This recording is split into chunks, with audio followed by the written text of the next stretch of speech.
Hello there, everyone. Today we're going to be reading I Work at a Private Museum for the Rich and Famous. Today I made my escape. If you're a long-time watcher of this channel, you might remember the other I work as a tour guide as a museum videos. Well, I just realized the guy who wrote those fit and gave me permission to read them. Apparently finished the series, so we're gonna get going on that. This is chapter 4 of 5. Now, if you enjoy, please like and subscribe, and without further ado, let's get started. There were two unopened doors at the museum that had always haunted me since I started. The first being the locked steel door I had passed countless times at the museum, yet remained locked and never accessible. A peculiar haunting that amounted from itching curiosity. It had been swimming around in my mind since that young girl visited the museum a few weeks ago, and her curiosity prodded away at its potential. Secondly, and more horrifyingly, was the shut doorway to Johnny Razortongue's display. The only exhibition I never entered out of unadulterated fear. Johnny Razortongue is to blame as why Mariette, the previous guide, the one that walked the museum's halls before me, went absolutely mad. It has been said that his plastic ventriloquist dummy tongue only speaks in mind-shattering truths or lethal lies. He chooses either truth or lie, based on whatever brings him the most entertainment at the time from his deprived, sealed exhibition cell in the corner of our paranormal wing. His disturbed mind knows only disarray, and it thrives in all manner of consequences from his cruelty. Mariette knew this all too well. The dummy poured pestilence into her ear from the moment she visited him, contorting and twisting her once fortified mind like molten glass under his heated will. And so, Mariette's ill-fated psyche bent. It bent and it bent and it bent, until Mariette was no more, until all that remained of the old guide was her doll-like shell, after she gave in to Johnny Razor's tongue, after she believed his lies, after she injected herself with plastic, to become a ventriloquist dummy, just like him. After she decided to please the museum and to please Johnny, absolutely nothing remained but her tortured soul inside of her plasticized and reanimated body. It was snowing the day I decided to leave the museum. My hand braced the cold window pane, iced with white clumps, and the warmth sucked out of my hand, easily like cigarette smoke. Years prior, when I had started as the museum's tour guide, I received word that my daughter's cancer had taken her. A letter. That's all that I was given by the oncology ward. The hospital informed me that my daughter had passed away by mail, which means she had been dead for a few days before the paperwork actually arrived. The fact of that shattered me. I decided I would rather live with the burden of insanity before carrying on in this cruel world with the burden of a child dying. Thinking back, it had been snowing that day too. Before deciding to venture into Johnny's exhibit, and let his toxic words take me just as he had Mariette. The snow outside reminded me of holding her gloved hands at winter time shows, and her face in my mind's eye begged me to keep living. I didn't visit him that day. Though, until recently, I felt no obligation to ever try to break my contract and leave the museum anymore. Sofia, my world, my darling, was dead. Why would I ever leave? I could stay and hold the ghastly hand of her ghoulish reflection against the interface of our museum's horrifying haunted mirrors. Here, Sofia was with me, and I was never alone. Stopping to gaze up at the enormous foyer, I was reminded that I too was an anguished exhibition in this rich man's contraption. The poor guy to push and pull at, the man who survived 15 years of torment. Look at his hollow eyes. The wealthy visitors probably thought, look how dead inside he looks. No more misery. My daughter wouldn't want me to wither away like this, a pawn at the hands of the rich and famous. It was going to be freedom, or it was going to be death. On my way to visit Johnny, I found myself walking past the locked steel door, past the arts and music exhibition, and downstairs next to the living wall and the paranormal exhibition, when something caught my eye. It was Mariette, the reanimated plastic shell of the previous guide, in her display. She clicked her pale joints stiffly and fluttered her heavy eyelids against tough friction. She was deceased and on show, but her soul was still very much alive. A soul that pushed her hand up and against her glass prison, as if to say, "Stop, guide. Look what Johnny did to me, and what he is going to do to you." I'm sorry, Mariette, I thought. Believe it or not, Johnny is going to help me leave this horrible place. I was so focused on organizing my plan to see the dummy and to leave the museum, I had almost forgotten to feed Ernie. I could never forget about Ernie.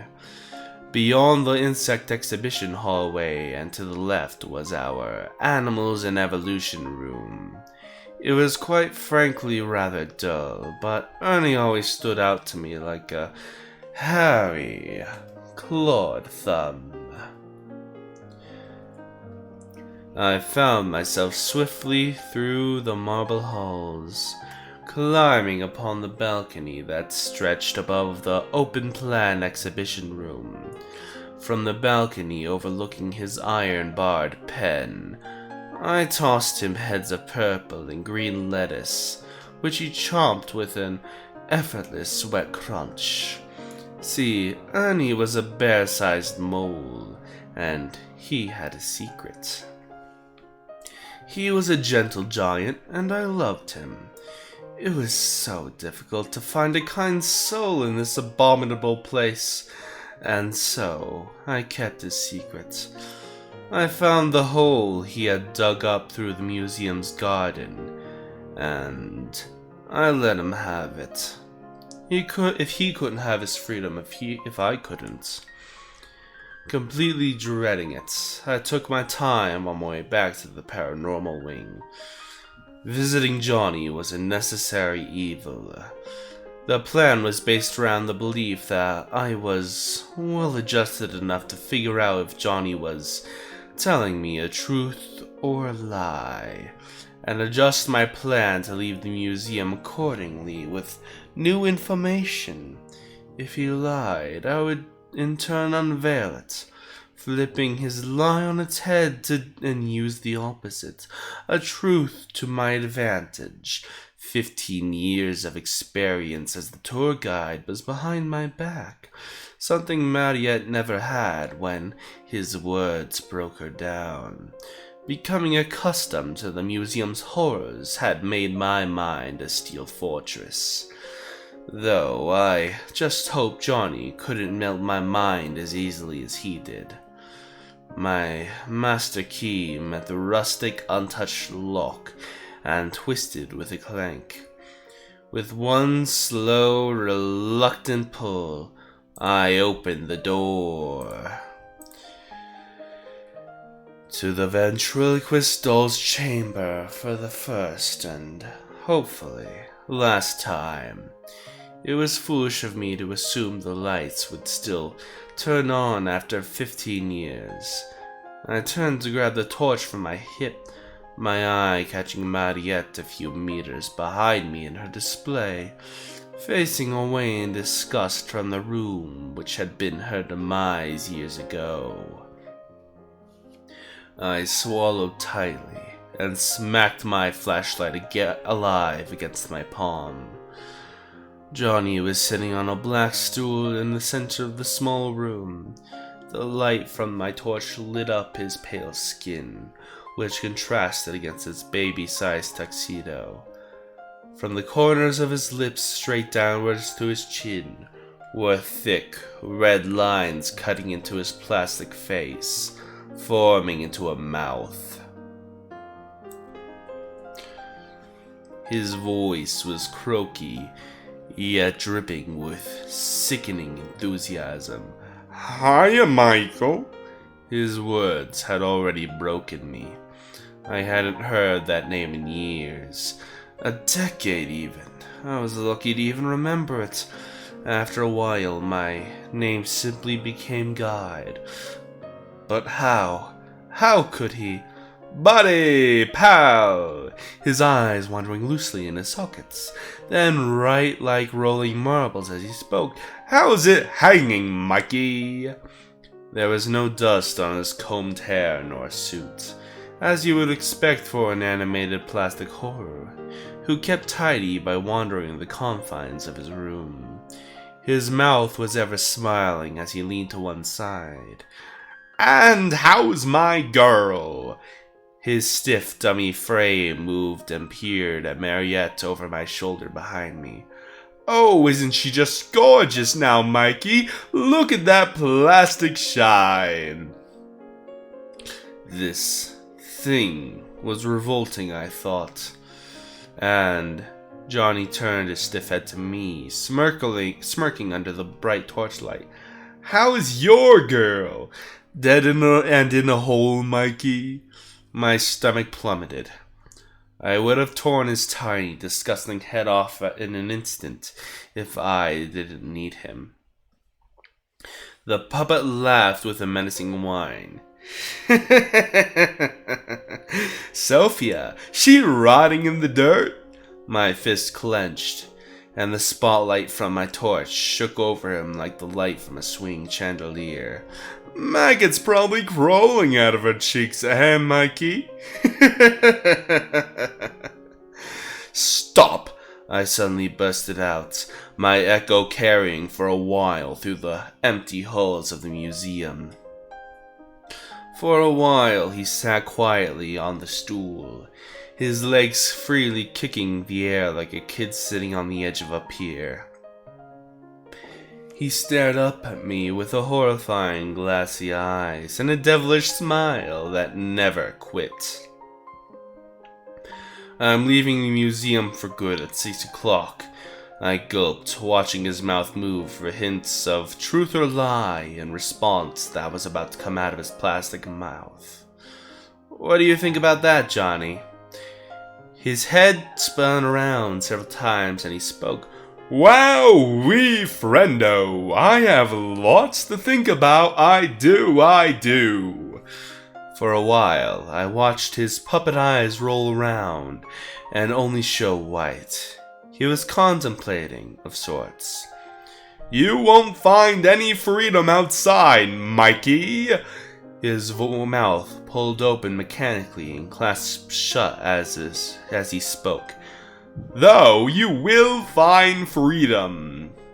One tiny arm beckoned lean closer, and I did. He was whispering when he spoke. Through the steel door. What?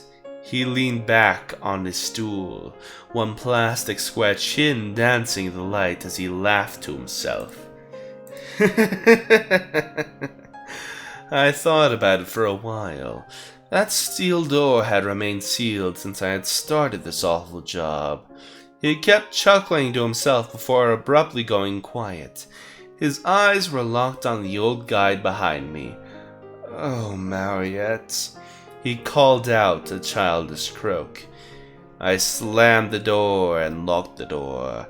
Outside that room's tense atmosphere, I felt like I could breathe again. If only I could have gotten more information out of Johnny than a simple, straightforward lie. To avoid the lie of entering the steel door would be no drama. All I would have to do is run from the museum, as I always thought I would have to do. When I checked my watch and saw it was 5 minutes to 6, I came bolting around to the enormous foyer. The guests would be arriving in a matter of minutes. The towering, ornate museum door opened with its usual mechanical groan. I pushed past the man with a salt and peppered beard, his blustering coat nearly catching my face in the cold wind. Lady Weather was against me this evening, but the plan was already in motion, and the plan was to run. I almost tumbled when one of the rich pricks snagged me by the arm as I jogged down the stairs. I couldn't hear exactly what he said. The swirling breeze swam in my eardrums like a cold stream, a sound that I didn't hear often from the inside of the rich man's prison. It was beautiful. Every step in the museum's wide frozen garden made a gentle shh behind my shoe in the soft snow. I couldn't look back until I met the tree line, and when I did, I noticed that a few of the men gave chase. I launched through the spiny bushes ahead, taking exaggerated steps over the rough terrain like a horse that walked with a proud gallop. Cuts and scratches against my flesh from the branches felt liberating. It was painful, but it was not the museum's contraptions hurting me anymore. It was the fresh lanes of wild, unpredictable freedom. "I'm almost free, Sofia." I could feel the warmth of my daughter smiling down on me. "She wants me to be free." "Guide!" A deep voice of one of my pursuers boomed through the forest with reverb, and my heart spiked to my wheezing chest. They were closing in, though. Why were they after me? I had left the door wide open for them. "Turn around and burn the museum down, you horrible bastards." There was no doubt in my mind that if I stopped, one of the rich brutes would bash the brain juice out of my skull with a sharp rock. How dare I, the suffering guide, threaten the fun of their wealthy expedition and take off into the woods? Quick clapping and crunching of bark behind me made my ears prick. Without warning, one red silk shoulder of my waistcoat was snagged in by an angry balled fist before I was yanked backwards, making me tumble into that mud and muck. I pulled my head up with a groan, joints aching and dully, and skin searing like a full-body carpet burn. The museum guest straddling my chest was a mere silhouette, the backdrop of the stars behind his head, only lighting up graying hair at the edges. His cold fingers met my throat, tightening, wriggling left and right. Was hard, with legs against my chest. Clumps of snow fell gently onto my face in bites of cold as his hands crushed my neck. I swung at his kidney with my fist, but he didn't let up. The stars above me became a blur, and the top of his head filled the bottom of my vision. One of my keys I had clenched between my knuckles punctured his side, and he went rolling down with the snowy bank. Gripping my purple bruised throat, I stumbled forward, but wheezing meant I wasn't getting enough air to keep up a jog. "Stop!" his voice called. With each step, the snow had seemingly gotten thicker, though it still gave way to my feet with the same distinctful. I couldn't let up, not when I was this close. Yonder, the snowy bank in front of me was a large building I had never seen before. It was quite smaller than the museum, bigger than the off-site cottage I slept in on my days off. A warehouse. It didn't take long to limp in and break inside. The smell of rotten wood and mold inside the warehouse crawled up my nose like invisible pungent fingers. Bars of starlight came in through the boarded windows, covering the walls and floor in crooked glowing streaks of the moon's azure silver gleam. It was dusty, unkempt. Dry, grimy particles coated and tickled my throat. The dust in the building was so awful that my cough might have looked like a billowing steam. Silhouettes of all shapes and sizes lined the walls and shelves, most with flaps of paper attached to them. It was heaven for retired exhibitions. That or their hell. Thudding came behind me as someone pushed and pulled at the door, trying to follow me inside. Unsettled flakes of crumbling wood drifted down from the ceiling, and with every shake from the banging door, the shoddy place couldn't possibly hold the wealthy brood outside for long. As my heart raced, my departed Sophia's face suddenly glowed on the back canvas of my tight eyelids. I think I'll be seeing you soon, darling. I stumbled forward, coughing and glaring around the murky warehouse as thuds became impatient. I needed something to get me out of here. Anything. Where you think you're going? A man's muffled voice boomed from under the door. It was the same man who'd gripped me by my throat minutes prior. His tone was strained and fed up. I pictured his face flush with the cables of his neck sticking out as thick roots. My cold digits wrapped around one of the planks sealing a window. Boarded shut, my options of flight narrowed to the latter. Thud. The door was stubbing shut against something, but not for much longer. One of the lines of light pouring inside the dingy space sparkled upon something a few feet away made out of glass. I walked closer. Each step, the floorboard spat out a dying croak. When I was near enough to make out what that thing was, a cold feeling bloomed in my stomach.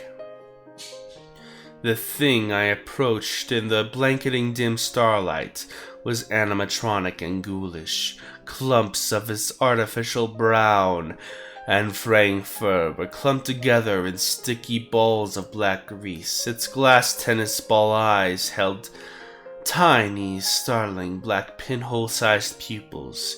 It was a human-sized depiction of a vintage stuffed monkey holding brass cymbals. Stuffing had come away from its middle spongy bunches, exposing rusty metal gears within a mechanical chest. I tried not to make eye contact with it out of fear of it following my gaze. I still had to think quickly about defending myself, because the door hadn't stopped thudding. Messily stuck to one furry ear of the mechanical being were a few pages of forms, faded and dusty. I puffed the dirt from the paper with one labored wheeze. It read, Exhibition name, Kelsey. Children's mechanical mascot that once educated schools about the importance of healthy teeth and gums. I hadn't noticed it until now. Large and nearly human-shaped teeth out of the monkey's fur lips. An animatronic monkey to tell your kids to brush their teeth, of course. Out of commission, 1983. Reason, excessive homicidal tendencies.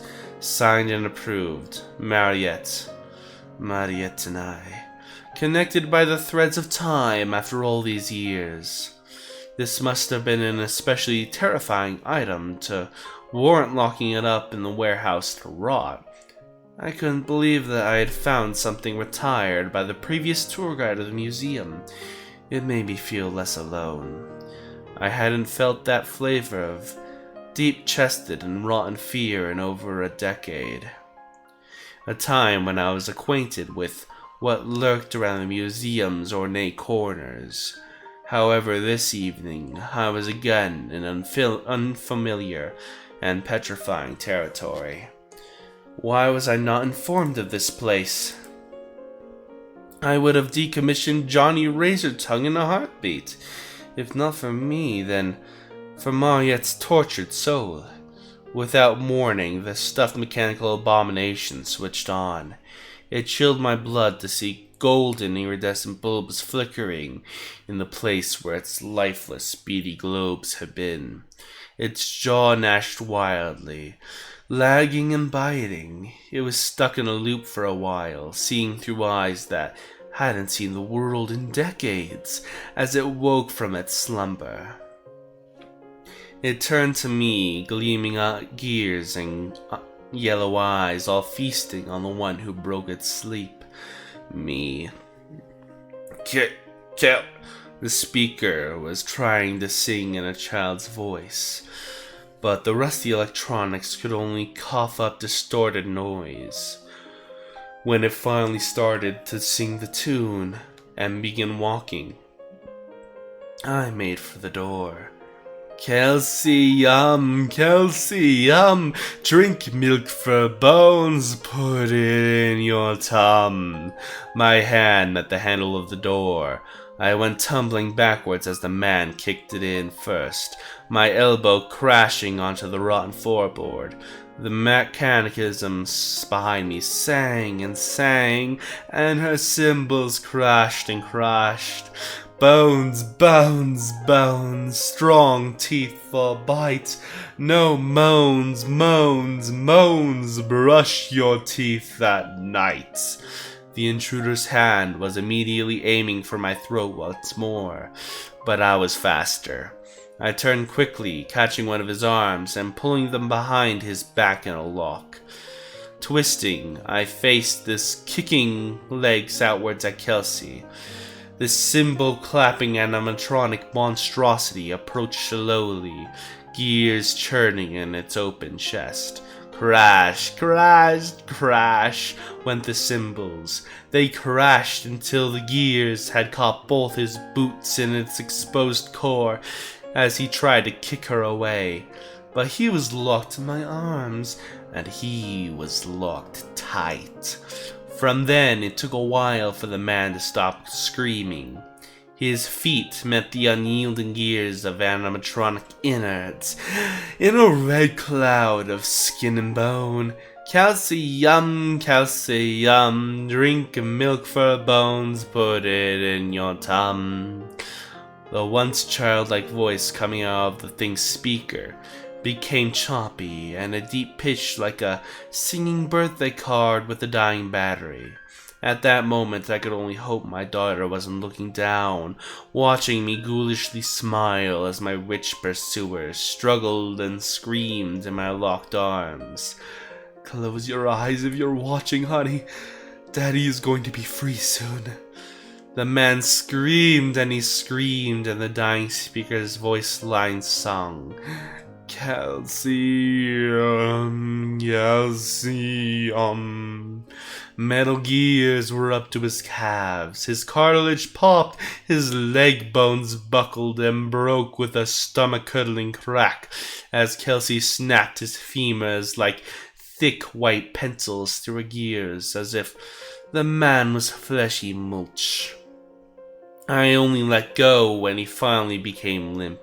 His screams were no longer.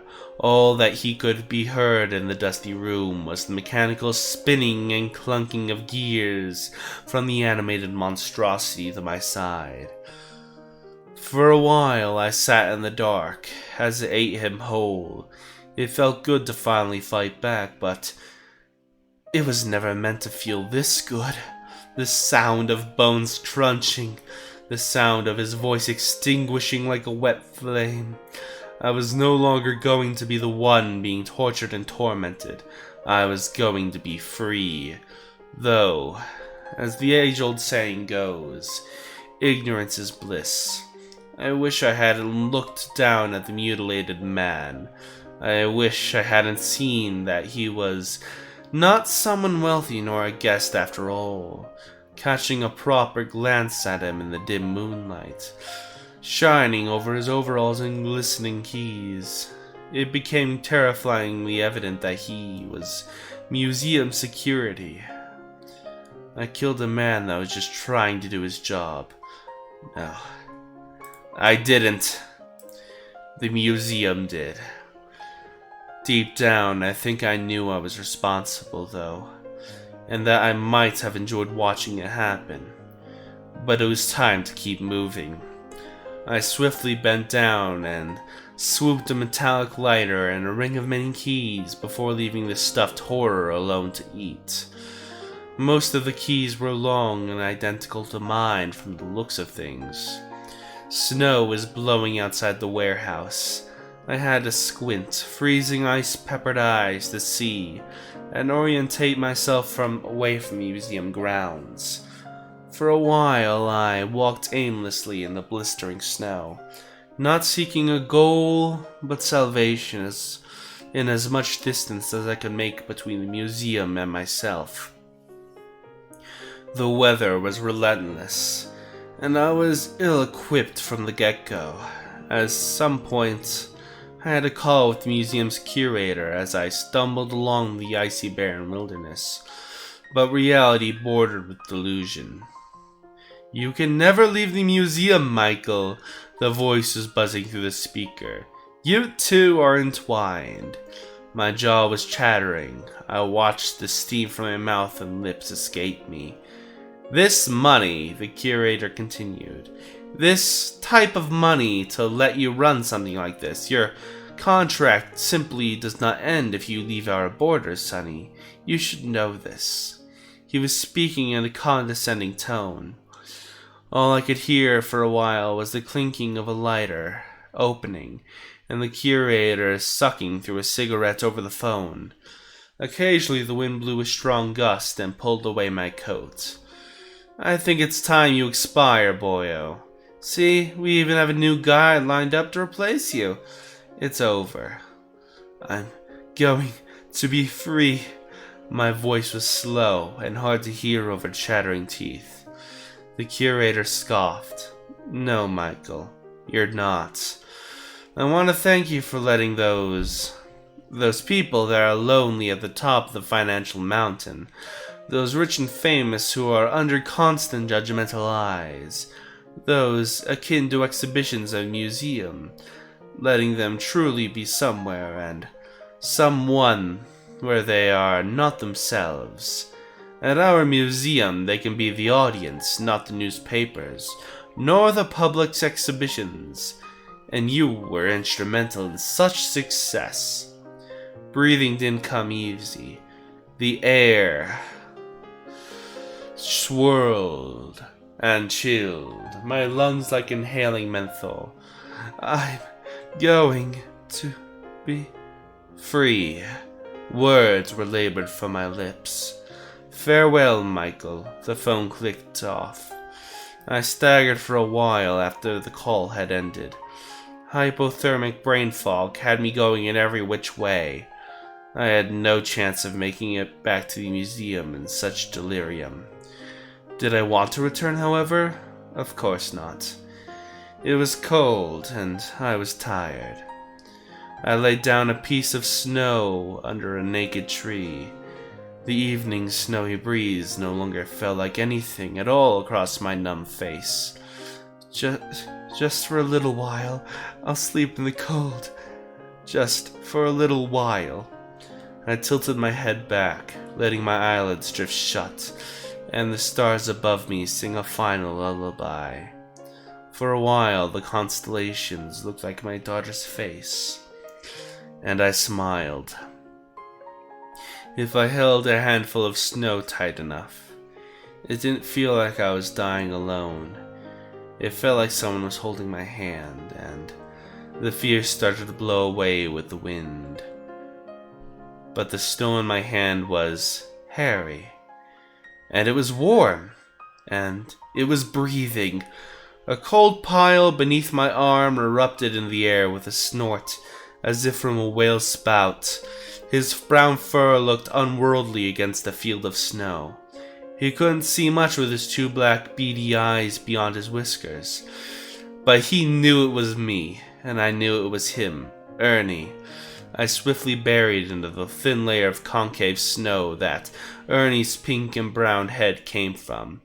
It was hard to see anything inside the hole, but if at all, it was a lot warmer than the surface.